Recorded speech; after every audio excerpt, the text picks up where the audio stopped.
bonne nouvelle la bi nga xam ne tamit il faut mu dans la pratique mu am ay faits yu koy accompagner. parce que une annonce c'est une bonne annonce de bonne foi. mais la ñuy xaar la ñuy séntu Zeyna l'a dit tout à l'heure tous les ministres tous les gouvernements qui sont passés par là annoncé nañu woon déggoon nañu justement des mesures. mais finalement on ne va pas c'est-à-dire en fait le problème au Sénégal c'est très simple. on préfère les solutions conjoncturelles mooy mbir am na ñu régler ko léegi au lieu d'aller vers le structurel mooy maanaam out des solutions yi nga xam ne c'est dans la longue durée. loolu mooy sunu problème on est plus dans l'émotion que dans toute autre chose. on parle de la corruption mais man Zeyna je dénonce parce que j'ai fait beaucoup de reportages sur la corruption routière. samp yeeg racket bi et tout c'est un racket il faut le dire tel qu'il est mais pour man c'est de la toute petite corruption par rapport vraiment au danger qui guette justement ce pays et qui guette surtout le secteur du transport. État du Sénégal dafa dindi loxoom ci transport. ce qui fait que les transporteurs sont laissés à leur liberté totale. État du Sénégal ñun nii nga xam ne dañuy def un service public ni ñu état tegee pression tegeewu ko transporteurs yi peut-être que on a vu lors de la fête de la Tabaski. ministre bi wàcc ut ay solution de comme je dis dans la conjoncture ay situation solution de rechange. ñu jël ay clients yóbbu leen vite fait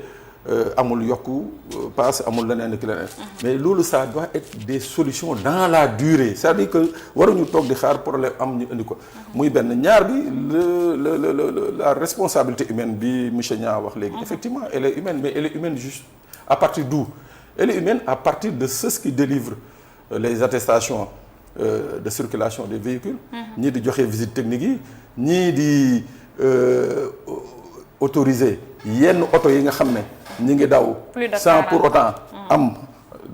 li may wax ni c'est encore beaucoup plus dangereux. Tout à fait. C'est plus dangereux que les voitures de 40 ans. ay oto yi nga xam ne ñi ngi daw Sénégal te amuñu existence légale.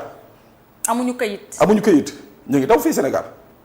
bu ñu la mbëkkee après ci ay arrangement ngay ni mujjee ay arrangement te ñan ñoo ko moom ay voilà suñu nekkul ay takk der c'est de hauts fonctionnaires ñoom moom oto yooyu oto yaa ngi fii di daw Sénégal. voici un problème qu'il faut régler moo tax ma ne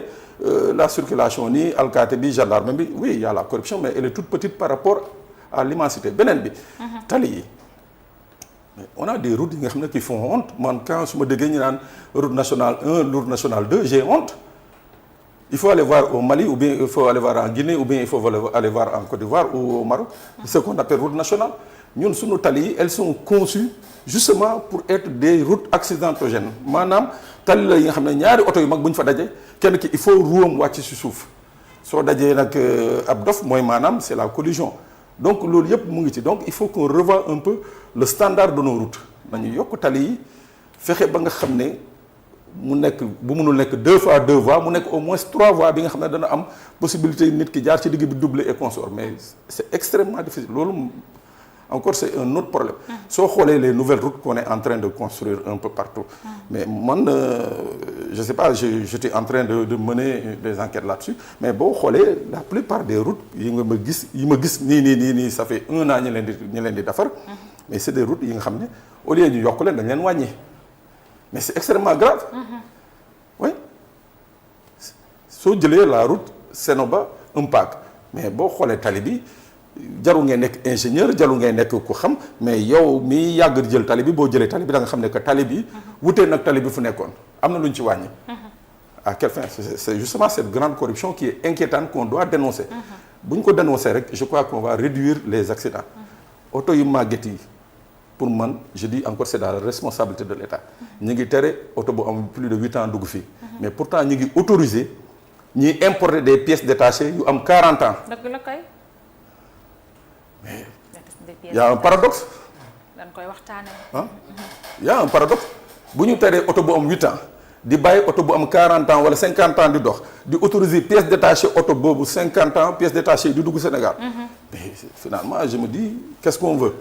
est-ce qu'il n'est pas préférable ñu autoriser les voitures de plus de 8 ans. pour rénover le parc bi nga xam ne qui est là qui est obsolète parce que parc bi pour dire la vérité ñaa laa dit tout à l'heure boo yeewoo suba ñu ne la oto bi accidentel du la bett. parce que c'est des voitures yoo xam ne da nga ciy toog sax di gis tali bi. donc je crois que c'est tout un ensemble bi nga xam ne on doit aller vers la réflexion et tous les acteurs. il suffit pas que gouvernement bi jël une décision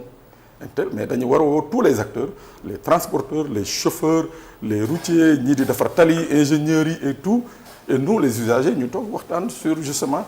ce qu'il faut pour réduire les accidents au Sénégal. Au Sénégal c'est important merci beaucoup monsieur Sané ñu jàllaat ci beneen sujet bi sujet boo xamante ni la sujet à polémique la nag waaye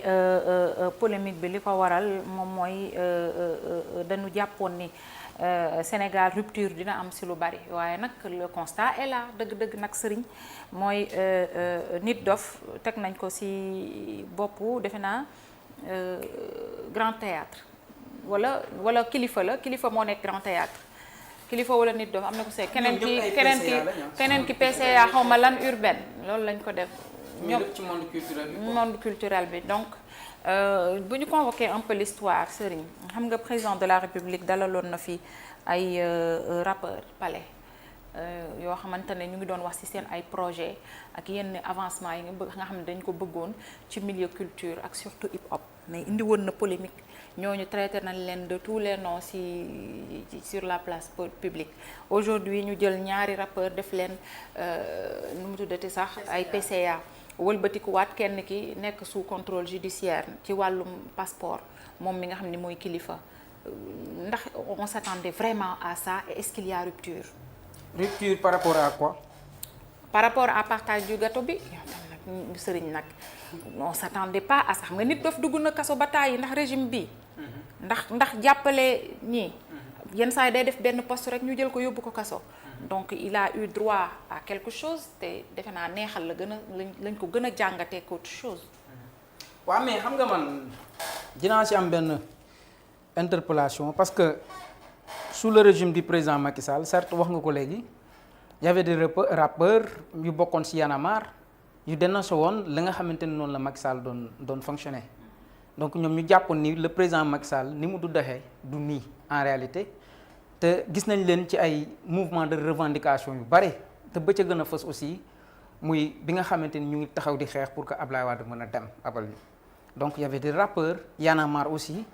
nekkoon un exemple bu gënoon a enclenché également mbir mi donc ñoom xeex bi nga xamante ni tey sax waa Pastef ak ñeneen ak ñeneen ñu ngi ko di xeex ñoom dañ leen see fekk en réalité ñu nekkoon ay société civile nekkoon surtout kilifa ak kilifa nekkoon un membre boo xam yàgg na affronter le régime surtout à travers également seen musique hip hop bi nga xam ne da ko doon def bañ ko ba moom sax musique hip hop hardcore bi la doon def